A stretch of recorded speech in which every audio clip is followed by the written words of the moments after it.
दोस्तों, जैसे जैसे वक्त बीत रहा है वैसे वैसे आप लगातार देख रहे हैं कई देश सीरिया के संघर्ष में कूद रहे हैं।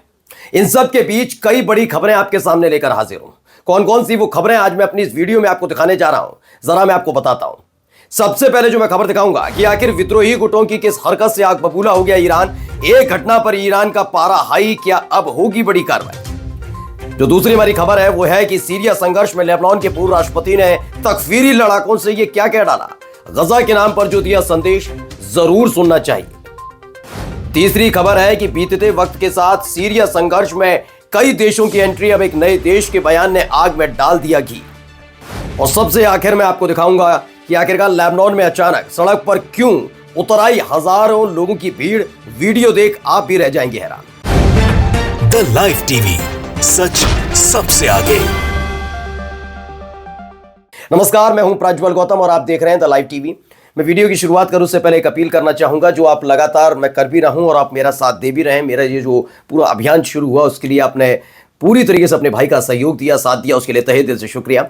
10,000, जी हाँ, वही लाइक और कमेंट्स की थोड़ी तादाद बढ़ाइएगा। जितने ज़्यादा इंगेज होंगे आपके अपने इस चैनल का उतना ही फायदा होगा, उतना ही रिकमेंडेशन बढ़ेगा। काफ़ी कुछ चीज़ें उसमें तब्दीली होती हुई नजर आती है।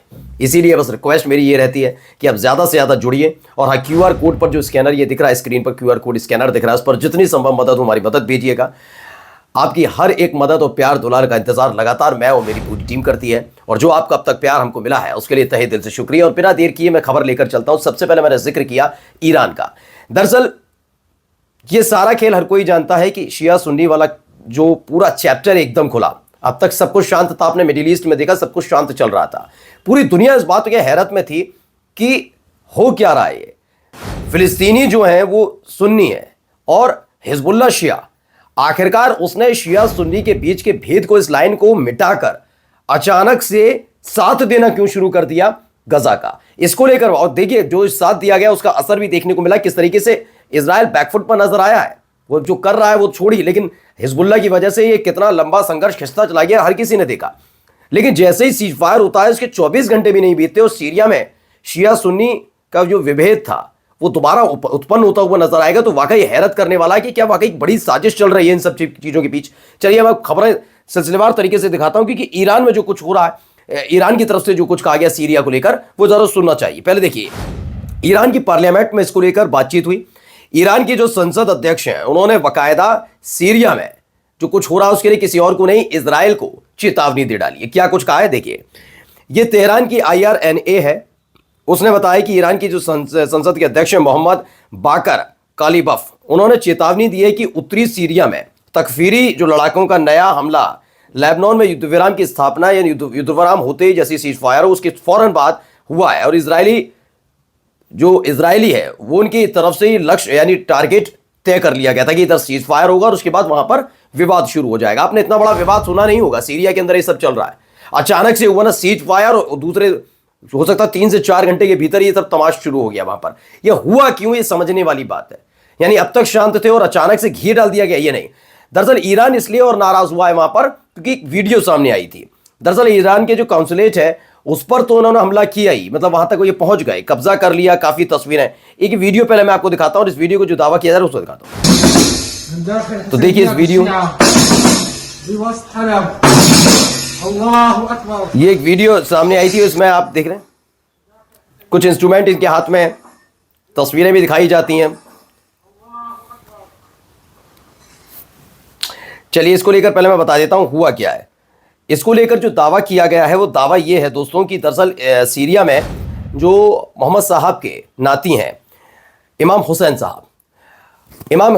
साहब का वहाँ पर एक मतलब संग्रहालय जिसे कहते हैं वो बना हुआ था। जो म्यूजिकल इंस्ट्रूमेंट वो इस्तेमाल किया करते उस वक्त के, वो वहाँ पर सहेज कर रखे गए थे। जब ये विद्रोही गुट वहाँ पर पहुँचता है, असद सरकार के खिलाफ आपका प्रदर्शन हो सकता है, तमाम चीज़ें हो सकती हैं, लेकिन आप किसी के सेंटिमेंट के साथ कैसे खेल सकते हैं, ये गलत है ना। आप कभी फिलिस्तीन का झंडा जला रहे हैं, कभी आप ये इस इमारत में घुस गए जो संग्रहालय बताया गया इमाम हुसैन साहब का, और ये बहुत पाक माना जाता है। इमाम हुसैन साहब को ईरान बहुत कुछ मानता है, जो शिया ताल्लुक़ रखते हैं शिया समुदाय से वो बहुत मानते हैं इन सब चीज़ों को। तो उन चीज़ों के साथ कैसे खिलवाड़ करते हुए देखा जा रहा है। इसके बाद ईरान का गुस्सा फूट गया। एक तो आपने हमारे काउंसुलेट बिल्डिंग पर यानी कि हमारा जो वाणिज्यिक दूतावास था उस पर कब्जा किया, काफ़ी कुछ चीज़ें वहाँ पर नुकसान पहुंचाई, और उसके बाद आप एक ऐसी जगह पहुंच गए जो हमारे सेंटिमेंट से सीधा जुड़ा हुआ है। इसलिए ईरान में ये नाराज़गी देखने को मिली, और ईरान ने सीधे सीधे इन विद्रोही गुटों के लिए नहीं कुछ कहा, लेकिन उन्होंने सीधे सीधे बताया कि इजराइल जैसे देशों की इशारे पर सब हो रहा है। तो ये वीडियो एक काम आई जिसमें ईरान का गुस्सा 7वें आसमान पर पहुंचा है। काफ़ी कुछ और वीडियोज़ हैं जिसमें ये बताया गया। देखिए, एक सवाल लेबनान के पूर्व राष्ट्रपति हैं एमिल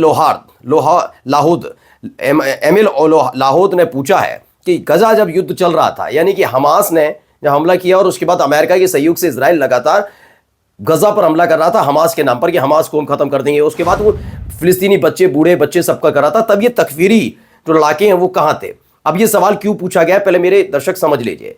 दरअसल जो फिलिस्तीनी है वो सुन्नी है, और जो ये विद्रोही संगठन है वो भी सुन्नी समुदाय से ताल्लुक रखता है, यानी तकफीरी जिन्हें लड़ाका कहा जा रहा है। उनका कहना है कि आपको इतनी ही चिंता हो रही थी तो तब आप क्यों नहीं बोल रहे थे, जबकि हिजबुल्लाह बोला, जबकि वो शिया हैं, ईरान बोला, जबकि वो शिया हैं, हम सब लोगों ने जाकर गजा के लिए आवाज़ उठाई थी, तब आप लोग कहाँ थे। इस एक सवाल ने वाकई हलचल पैदा की है। ये जगाने का समय है, ये पूछने का समय है, और सबसे पूछने का। मैं ये नहीं कह रहा कि केवल सुन्नी समुदाय से पूछा जाए, शिया समुदाय से भी पूछा जाना चाहिए, और दोनों को मिलकर बैठकर, मैं कह रहा हूं इससे बेहतर एग्जाम्पल दुनिया में मिल नहीं सकता कि जब सुन्नी समुदाय से ताल्लुक रखने वाले फिलिस्तीनियों पर अत्याचार हो रहा था और तमाम चीजें, तस्वीरें निकल कर आ रही थी। मैं हमास का जिक्र नहीं कर रहा हूं, फिलिस्तीनी तो भाई मासूम है ना, पीड़ित है। तो हिजबुल्लाह ने कमान संभाली थी और ईरान ने भी खुलकर साथ दिया। ये जो भाईचारा शुरू हो गया था, क्या उसे तोड़ने की कोशिश है, इसे समझने की जरूरत है। जो मेरे वीडियो को देख रहे हैं उसको समझिए कि ये कहीं दरार डालने की कोशिश तो नहीं है, क्योंकि अगर ये दोनों एक साथ आ गए, शिया और सुन्नी एक साथ आएंगे, उसके बाद कैसे चीजें बदल जाएंगी दुनिया के अंदर, वो सबने देख लिया। तो क्या एक बड़ा झटका पश्चिमी देशों को लग गया था हिजबुल्लाह और हमास एक साथ आने की वजह से, शिया सुन्नी के बीच का भेद मिटने की, शायद यही एक वजह है। इस पर भी गौर करने वाली बात है। काफी कुछ चीजें, पर्सनल मुद्दे होते हैं हर जगह, उनको निपटाया जा सकता है, लेकिन अगर ये संघर्ष पूरा शिया और सुन्नी के वाले चीजों पर बेस्ड है तो इस पर सोचना चाहिए। अभी हाल ही में हुई घटना को लेकर, हिजबुल्लाह और हमास को लेकर जो था। अब देखिए, तालिबान को लेकर एक बड़ी खबर है। मैंने अभी थोड़े बताया कि एक देश और है, यानी कि तालिबान की तरफ से एक बयान जारी किया गया। तालिबान के जो स्पोक्स पर्सन है, यानी प्रवक्ता हैं जबीहुल्लाह मुजाहिद, उन्होंने कहा कि उन मीडिया रिपोर्ट्स को खारिज कर दिया है जिसमें उन्होंने दावा किया कि उनके समूह ने सीरिया के दूसरे शहर अलेप्पो पर हमला करने के लिए जो अल नुसरा फ्रंट है उसको बधाई दी थी। उन्होंने कहा हमारी तरफ से कोई बधाई नहीं दी गई, अलेप्पो शहर पर उन्होंने हमला किया या नहीं किया हमें मतलब नहीं, लेकिन हमने ऐसा कोई भी बयान जारी नहीं किया और ना ही हमने कोई खुशी जताई है। तो अपने आप को तालिबान इस पूरे संघर्ष से दूर करता हुआ नजर आया। अब एक तस्वीर निकल कर आई है जो डीडी जियोपॉलिटिक्स ने छापी है, क्योंकि लगातार अलग अलग तरीके से अलग अलग एग्जाम्पल दिए जा रहे हैं। कहा जाए, ईरान कह रहा है कि तुर्की भी है, कभी वो कहता है कि तुर्की के साथ साथ वो कह देते हैं कि इजराइल का हाथ है, तो इजराइल कहता है मेरा कोई लेना देना नहीं। तमाम चीजें हो रही हैं इन सब के बीच। और यूक्रेन की खबर निकल कर आई थी, जो HTS है, हयात तहरीर ए शम, उसमें यूक्रेन के और तुर्की के कमांडर देखे गए। ये दावा किया गया था, मैं नहीं कह रहा हूं, दावा किया गया था, वो खबर भी दिखाई थी मैंने। अब डीडी जियोपॉलिटिक्स की तरफ से क्या है कि यूक्रेन की सेना में सीरियाई जो विद्रोही हैं, जो इस समय फिलहाल सीरिया में, कभी अलेप्पो की बात है, इदलिब की बात है, कभी हमा की बात है, वहां पर कब्जा करने का दावा कर रहे हैं, वो उनसे जुड़ी हुई तस्वीर बताई जा रही है। यूक्रेनी सेना में सीरियाई विद्रोही जो है खारकोव ओब्लास्ट में नजर आए थे। ये वीडियो निकलकर सामने आई थी। अब देखिए एक वीडियो, जरा पहले गौर से देखिएगा क्या है, कौन है, क्योंकि ये यूक्रेन की सेना में भी नजर आते हैं। 2022 की तस्वीर सामने रख दी जाती है और अभी वीडियो सामने आती है। इस वीडियो में एक आदमी सेल्फी के मोड पर वीडियो बना रहा है, पीछे कई लड़ाके नजर आते हैं, सब अपने अपनी तरीके से उत्साहवर्धन कर रहे हैं, लेकिन एक व्यक्ति है जो अपने यहां पर हाथ रखकर वीडियो के फ्रेम से बाहर जाने की कोशिश कर रहा है। अब इसे लेकर दावा क्या है पहले समझिए। वाइल सब मीडिया आउटलेट्स, यानी जो कुछ मीडिया आउटलेट्स हैं वो सीरिया को जो कवर कर रहे हैं, हमले को लेकर कवर कर रहे हैं, उसमें इन तमाम लड़ाका संगठन, इनका कहना है, मैं नहीं कह रहा हूं, जबकि इनका कहना है कि लड़ाका संगठन के तौर पर बताया जा रहा है कि सारे के सारे लड़ाका संगठन है, विद्रोही गुट है। जबकि जो एक वीडियो सामने आई है उसमें दिखा है कि यही लड़ाके संगठन में से एक व्यक्ति अलेप्पो में जो घुसे थे, उसमें से एक व्यक्ति अपने सीने पर जो ISIS का निशान है उसे छिपाने की कोशिश कर रहा है और वीडियो से बाहर जाने की कोशिश कर रहा है। यह दावा आपका अपना चैनल द लाइव टीवी नहीं कर रहा है, लेकिन जो ये दावा हुआ उसको हम बता रहे हैं कि वाकई उसके यहाँ पर छाती पर ISIS का चिन्ह था नहीं था, हम इसके बारे में कोई दावा नहीं कर सकते, लेकिन जो खबर निकल कर आई वो आप तक पहुंचाना जरूरी था कि क्या वाकई ये विद्रोही संगठन है, फिर ISIS से जुड़े हुए सारे लड़ाके हैं, ये देखना होगा। अब आइए अरब लीग की तरफ से क्या कहा गया सीरिया को लेकर। अरे अरब लीग ने सीरिया की जो पूरी की पूरी अखंडता है, यानी कि जो उसकी मजबूती है, उसको लगा क्या है कि इंटीग्रिटी उसकी तोड़ने की कोशिश जो की जा रही है उसको बचाने की कोशिश करिए, अपील की है सबसे। तेहरान के IRNA की तरफ से कहा गया, अरब लीग ने एक बयान जारी किया और सीरिया की जो इंटीग्रिटी है यानी कि उसका जो अपनी मजबूती है, एकजुटता है, उसे बनाए रखने के लिए जोर दिया है कि किसी भी तरीके से उसको नुकसान ना पहुंचे।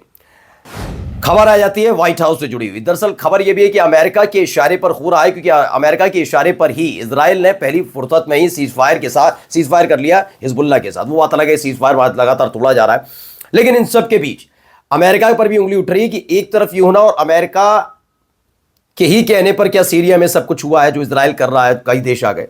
तो इसमें कहा गया असद शासन जो कि बशर अल असद है, उन्होंने किसी भी तरीके के पॉलिटिकल प्रोसेस में हिस्सेदारी करने से मना कर दिया और उसके बाद रूस और ईरान पर पूरी तरह से वो निर्भर हो गए, जिसके बाद इन लोगों का गुस्सा फूट पड़ा है जो वहाँ के विद्रोही हैं, विद्रोही गुट हैं।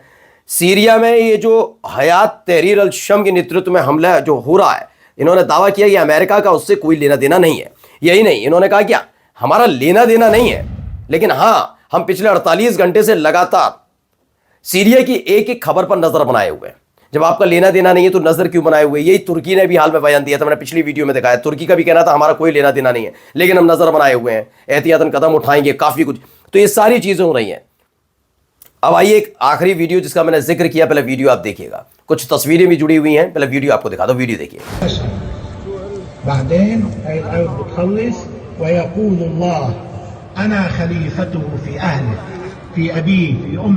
तो ये वीडियो लेबनान से निकल कर आई है। लेबनान में आखिर ऐसा क्या है कि सड़क पर अचानक से लोग उतर आए? दरअसल आपको पता है कि सीज फायर हुआ। सीज फायर के बाद एक खबर आई थी जिसे आपके अपने चैनल द लाइव टीवी ने दिखाया था 3 दिन पहले, कि सीज फायर के फौरन बाद एक ऐलान हुआ है कि हसन नसरुल्लाह साहब का जो इंतकाल हुआ, उसके बाद उनके फ्यूनरल की तैयारी यानी कि अंतिम संस्कार की तैयारी चल रही है। अब ये पूरी की पूरी भीड़ उसी जगह पहुंची जहां पर एक बेरूत में बना हुआ जो हेडक्वार्टर था, वहां पर हमला हुआ था और दावा किया गया कि वहीं हसन नसरुल्लाह का इंतकाल हुआ। वहीं पर ये भीड़ पहुंची है। तस्वीरें भी देखते चलिए कितनी बेतहाशा भीड़ वहां पर नजर आती है। दावा क्या है, लेबनान के लोग पहली बार राजधानी बेरूत की उस जगह पर पहुंचे जहां हिजबुल्लाह के पूर्व महासचिव सैयद हसन नसरुल्लाह सितंबर के आखिरी दिनों में इजरायली एयर स्ट्राइक में शहीद हो गए थे। तो उस वक्त की ये वीडियो बताया गया कि वहां पर लोग वहां पर गए, उन्हें याद किया, शुक्रिया अदा किया, तमाम चीजें वहां पर हुई हैं लेबनान के अंदर। तो कुल मिलाकर सीरिया मिडिल ईस्ट के अंदर जो चीज देखने को मिल रही थी, लग रहा था कि अब दोनों के बीच सीज फायर होगा, उसके बाद शांति होगी, लेकिन देखा कि मिडिल ईस्ट अब दूसरी तरफ से भड़क उठा है। जो संघर्ष अभी तक केवल इजराइल वर्सेस मुस्लिम वाला, यहूदी वर्सेस मुस्लिम वाला चल रहा था, वो देखते देखते शिया सुन्नी में तब्दील होता चला गया। मैं जाने से पहले फिर कहूंगा कि जरा सोचिएगा, ठहरिएगा कि अचानक सीज फायर के बाद ऐसा क्या हुआ कि शिया वर्सेस सुन्नी शुरू हो गया। नमस्कार। द लाइव टीवी, सच सबसे आगे।